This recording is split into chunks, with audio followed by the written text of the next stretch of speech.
আসসালামু আলাইকুম প্রিয় শিক্ষার্থীরা, আশা করি তোমরা সবাই ভালো আছো। আমি আজকে তোমাদের রসায়নের কিছু কমন সাজেশন নিয়ে কথা বলবো, যেগুলা তোমরা যদি বাসায় প্র্যাকটিস করো, আশা রাখি 26-এর পরীক্ষায় ইনশাআল্লাহ তোমরা কমন পাবা। দেখো, আমাদের আজকে আমি তোমাদের যে টাইপটা নিয়ে কথা বলবো সেটা হলো কেমিস্ট্রির 6ষ্ঠ চ্যাপ্টারের একটা কমন কোশ্চেন, সেটা হলো আণবিক সংকেত নির্ণয়। দেখো, আণবিক সংকেত নির্ণয়ে তোমরা সবাই আণবিক সংকেত নির্ণয় পারো, কিন্তু সমস্যা হলো প্যাসেজটা ধরতে। প্যাসেজটা ধরার ক্ষেত্রে আমাদের কোশ্চেনে 2টা ক্লু প্রায় দেওয়া থাকে, এবং এটা তোমরা সবাই দেখে থাকবা 6ষ্ঠ অধ্যায়ের গাইডগুলোতে যে কোশ্চেন থাকে সেগুলোতে। সেটা হলো টাইপ নাম্বার 1, আণবিক ভর দেওয়া থাকবে। দ্বিতীয় হলো, যদি আণবিক ভর দেওয়া না থাকে তাহলে কোশ্চেনে বলা থাকে যে স্থূল সংকেত ও আণবিক সংকেত একই। কিন্তু তোমাদের একটা আননোন টাইপ নিয়ে আমি আজকে ডিসকাস করব, যেটা তোমরা হয়তো বা জানো না, এবং আমি তোমাদের কথা দিতে পারি যে এসএসসি 26 পরীক্ষায় এই 3 টাইপের মধ্যে যে কোনো একটা টাইপের কোশ্চেন আসবে। তো দেখো, থার্ড যে টাইপটা আছে, থার্ড টাইপে বলা আছে যে যদি আণবিক ভর এবং প্রথম টাইপে আণবিক ভর ছিল আর দ্বিতীয় টাইপে আণবিক ভর দেওয়া থাকে না, স্থূল সংকেত আণবিক সংকেত একই কথা বলা থাকে, এই 2টা টাইপ যদি না থাকে তাহলে অবশ্যই টাইপ 3-তে কিছু ক্লু দেওয়া থাকবে, যে ক্লুকে ব্যবহার করে তোমরা আণবিক ভর নির্ণয় করে তারপরে আণবিক সংকেত নির্ণয় করতে পারবা। সো প্রিয় শিক্ষার্থীরা, দেখো, এই টাইপ 3টা 26-এর পরীক্ষার জন্য খুবই গুরুত্বপূর্ণ। দেখো, এখানে আমি একটা কোশ্চেন এখানে দিচ্ছি তোমাদের, যে এখানে ঘনত্ব দেওয়া আছে, একটা হাইড্রোকার্বনের ঘনত্ব দেওয়া আছে, যেখানে কার্বনের শতকরা সংযুতি দেওয়া আছে। হাইড্রোকার্বন যৌগ কি তোমরা জানো, যে হাইড্রোকার্বন যৌগ বলতে বোঝায় হাইড্রোজেন এবং কার্বনের সমন্বয়ে গঠিত। তাহলে হাইড্রোকার্বন যৌগ বলতে মূলত বোঝায় যে হাইড্রোজেনের সাথে কার্বন থাকবে, এরকম যৌগ। তাহলে আমরা বুঝে গেলাম যে এখানে যে যৌগটা দেওয়া আছে সেখানে হাইড্রোজেন এবং কার্বন মূল আছে। এখন আমাদের মেইন লক্ষ্য হলো যে এই প্যাসেজটা থেকে কি এমন কোনো ক্লু দেওয়া আছে যেটাকে কাজে লাগিয়ে আণবিক ভর বের করা যাবে।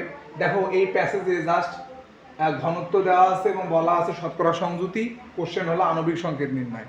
তোমরা দেখো প্রিয় শিক্ষার্থীরা, আণবিক ভর অথবা স্থূল সংকেত আণবিক সংকেত একই, এরকম কোনো কথা বলা আছে নাই। তাহলে তোমরা তখন পরীক্ষার হলে কনফিউজড হয়ে যাবা, কনফিউশনে পড়ে যাবা যে হ্যাঁ, আমি তো পড়ে আসছি এই দুইটা তো এখন নাই। তোমাদের যাতে পরীক্ষার হলে তোমরা কনফিউশনে না পড়ো, এবং 26-এর পরীক্ষার জন্যে আমি তোমাদের সাজেশন দিচ্ছি যে অবশ্যই এই 3 টাইপের মধ্যে একটা টাইপ পরীক্ষার কোশ্চেন আসবে। সো আমি আজকে তোমাদের টাইপ 3 শিখাবো। দেখো, টাইপ 3-তে জাস্ট ঘনত্ব দেওয়া আছে। যদি পরীক্ষায় কোশ্চেনে ঘনত্ব দেওয়া থাকে তাহলে আণবিক ভর বের করা যাবে। তাহলে দেখো, আমাদের এখানে ঘনত্ব দেওয়া আছে। তাহলে তোমরা বাসায় এই 3টা টাইপ ভালো করে প্র্যাকটিস করে যাবা, একটা কমন পাবা এনি ওয়ান বোর্ডে। আমি আজকে টাইপ 3 নিয়ে ডিসকাস করব, যে এখানে শুধুমাত্র ক্লু দেওয়া আছে, সেটা কি, যে ঘনত্ব দেওয়া আছে। তাহলে হাইড্রোকার্বনের ঘনত্ব দেওয়া আছে, হাইড্রোকার্বন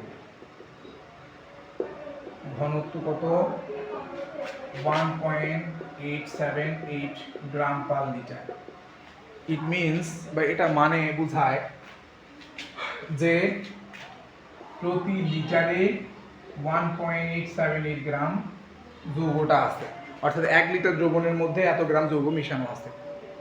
তাহলে আমাদের এখানে এই লিটারে দেওয়া আছে, মানে এটা হলো আয়তন, 1 লিটার আয়তন, আর এটা হলো ভর।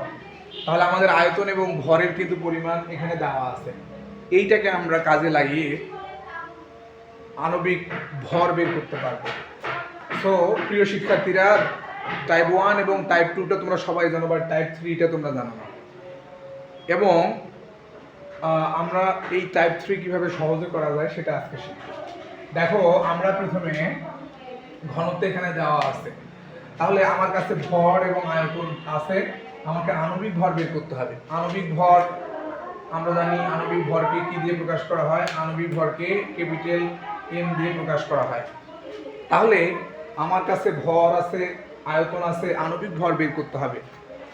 এখন যেহেতু ঘনত্বের ব্যাপার আছে, তাহলে আমরা এখানে এরকম কোশ্চেন যদি আসে তাহলে সেটা কিভাবে করব? দেখো আমরা জানি n ইজ ইকুয়াল টু, অর্থাৎ মোল সংখ্যা is equal to v by 22.4 litre. যেহেতু এখানে ভরের সাথে আয়তন দেওয়া আছে, এই কারণে আমরা এই সূত্রটা দিয়ে করব, তাহলে ইজিলি ম্যাথটা করা যাবে। n is equal to v by 22.4 যদি হয়, তাহলে আমরা আরেকটা সূত্র জানি, যেহেতু এখানে ভর আছে এবং আণবিক ভর আছে, এই দুইটা কোন সূত্রে আছে? আমরা জানি মোল সংখ্যা is equal to w by m। তাহলে মোল সংখ্যার পরিবর্তে আমরা w বাই m ও লিখতে পারি। তাহলে দেখো এখানে আমরা n এর জায়গায় কি লিখতে পারি? w by m is equal to v by 22.4। আমি এই কারণে ষষ্ঠ অধ্যায়ের সূত্রগুলো লেখানোর সময় কম্বাইন সূত্র করেছিলাম। সো এই কম্বাইন সূত্র দিয়ে ম্যাথটা করতে হবে, তাহলে ইজিলি করতে পারবো। দেখো আমাদের এখানে আণবিক ভর বের করতে হবে, তাহলে আমরা লিখতে পারি mv is equal to 22.4 into w, বা m is equal to 22.4 w by v।